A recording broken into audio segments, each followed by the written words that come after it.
Invisibility is the most common superpower of all, possessed by everyone, though the average person wears it like a horrid hair shirt they spend their entire lives trying to wriggle out of. This is one of the main realizations Yang Jiang had in 1984 when she wrote her essay, The Cloak of Invisibility. It was spurred by the typical debate she'd been having with her husband about what would be the best magical power. At first, they settled on invisibility until she started really thinking about the implications. These cloaks of invisibility come in different types in her view. There are those that are from science, probably not far off now that we have AI. There are those that are truly magical. And finally, there is the mundane type, the most hateful of all. We're looking at an example of that last here in the visual. This is from an ad campaign commissioned by UNICEF China back in 2008, where the artist took some homeless children from around Beijing and then painted them into the background, making a kind of similar point that we'll hear in the Yang Jiang essay I want to share with you about people who fade into the background, but maybe to whom we should pay more attention. Yang Jiang writes, "As a matter of fact, as long as you don't plan to do anything that society forbids, there is no need of a magical power. You can find a cloak of invisibility in the mundane world. It is just that ordinary people do not prize it. Indeed, they are even afraid to put it on in case, like a wet shirt, they won't be able to take it off. That is because the material is made from humbleness. If a person's station is humble, he or she will be looked at but not seen, or seen but ignored." She recalls a folk tale about a man who returns home to his family in a dream that he's really missed, but no one can see him. And so he opens his mouth to speak, but they don't hear, and when the family gets together to eat, there's no place for him at the table. People of humble status are like this disembodied specter, and will have the same feelings. If others have no regard for you, naturally they will look at you but not see you. If, to their mind, you are of no consequence, they will ignore you however wide open their eyes are. Yourself will feel neglected or slighted or insulted, but the other person will not know you are even there. Though you exist in the human world, it will be as if you have not yet taken human form, have not yet been born. Would not a lifetime like that be no life at all? So if you claimed that a cloak of invisibility of this kind was very comfortable and freed you from all troubles and cares, your listeners would only think you were consoling yourself for your inferiority, preaching sour grapes.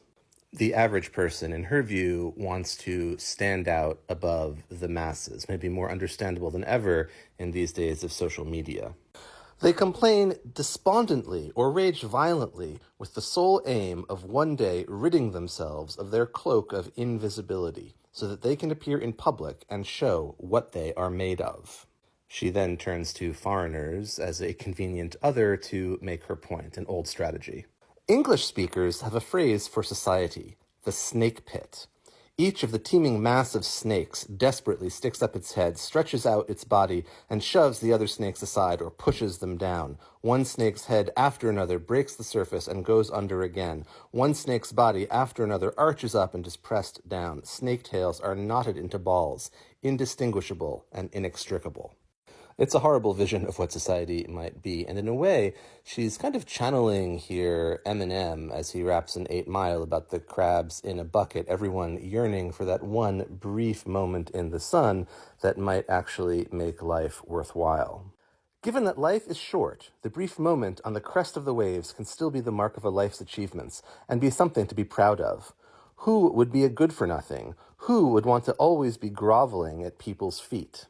Yet the truth is, some of God's creatures are beautiful, some are not. Some are talented, some not. It takes 10,000 skeletons to make a braided general. How can your ordinary foot soldiers all become famous heroes? There are those who sit in sedan chairs, there are those who bear the chairs. There are the host and guest at dinners, there are the servants who bring the tea and food. At the table, someone sits in the place of honor, others sit below the salt. In the kitchen, there is the chef with the ladle, the scullery maids with their coals. Natural endowment is also unequal. How can everybody be on the same footing?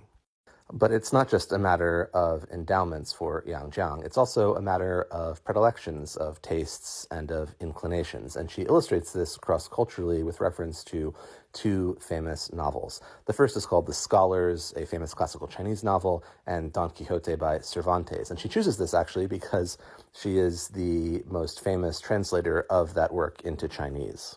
People also differ in their inclinations. Mrs. Wang, in chapter 26 of The Scholars, rhapsodizes over the magnificent wedding banquet Squire Sun has put on, where she sat in the place of honor and had a maid at either side to part her veil of pearls as big as peas and allow her to get her mouth to her cup of honeyed tea. Sancho Panza, on the other hand, in chapter 11 of Don Quixote, declines to sit at the banqueting table, preferring to eat his bread and onion in his own corner without any pretension to refinement or good manners. Some people aspire to sit on high perches. Others prefer to creep along close to the ground. Every man to his taste. You can't force your own on others.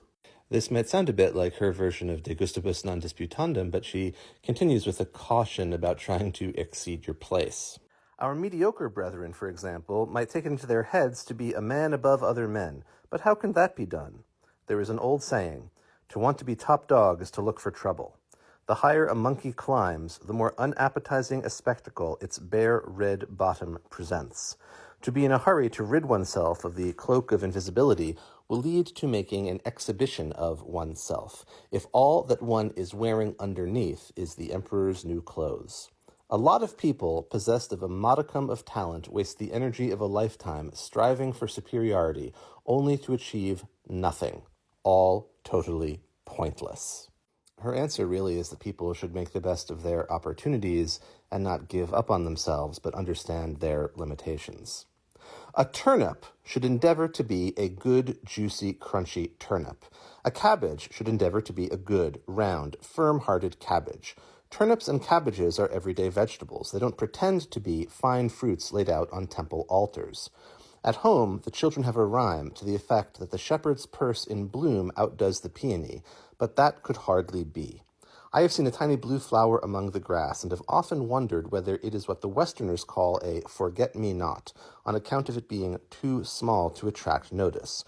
But to my way of thinking, wild flowers and vegetables put out their flowers to repay the kindness of sun and dew, not in the hope that people will forget me not. As the poem says, flowers and plants have their own properties. They do not ask for lovely ladies to pick them. Maybe the answer, and she quotes a line from the poet Su Shi, is to keep oneself hidden. In all ages, past and present, people have avoided the snake pit and hidden themselves or sunk into the ground. They disappear into the crowd like water drops in the bosom of the sea, like tiny wild flowers concealed in the grass, not seeking to forget me not seeking to outdo the peony, but enjoying their ease and content with their place. If you don't try to climb too high, you have no fear of falling, and have no need to elbow others aside to do them down. You can preserve your innocence, fulfill your nature, and apply your mind to doing what you can do.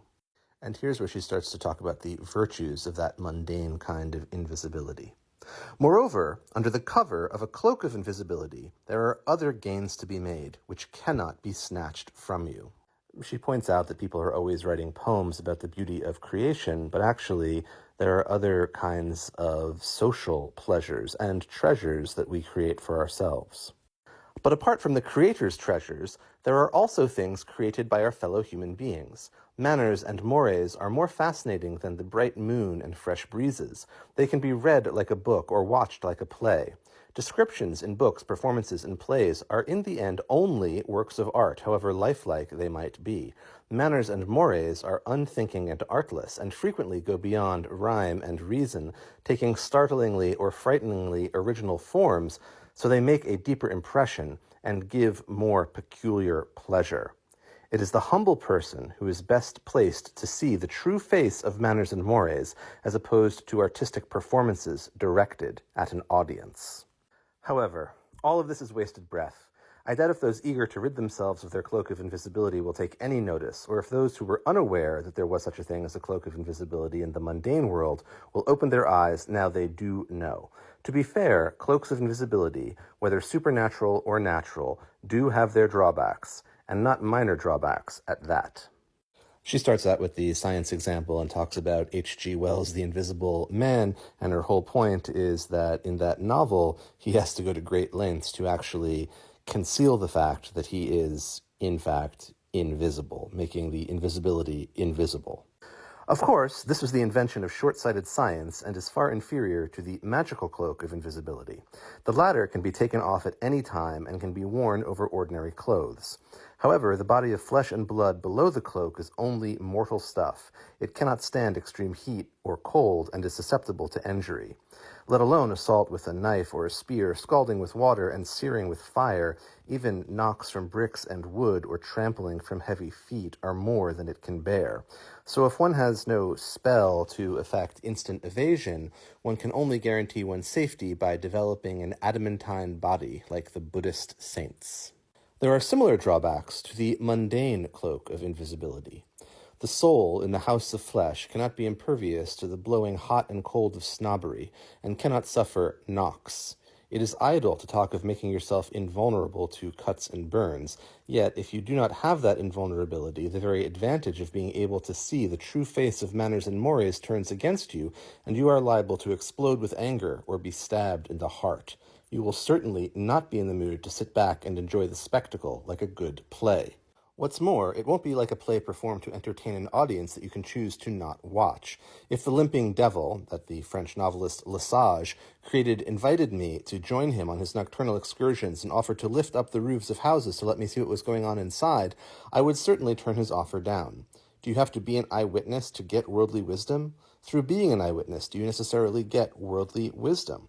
Life is too short. If you think you have seen all life has to offer on the basis of your own experience and congratulate yourself on your superior insights, you will have people laughing up their sleeves at you, because mundane cloaks of invisibility, unlike the magical kind, are available everywhere and are worn by very large numbers of people. Can they all be blind? Yang Jiang's sentiments are especially worth remembering for our TikTok social media age, especially when our eyes bleed from all we have to see.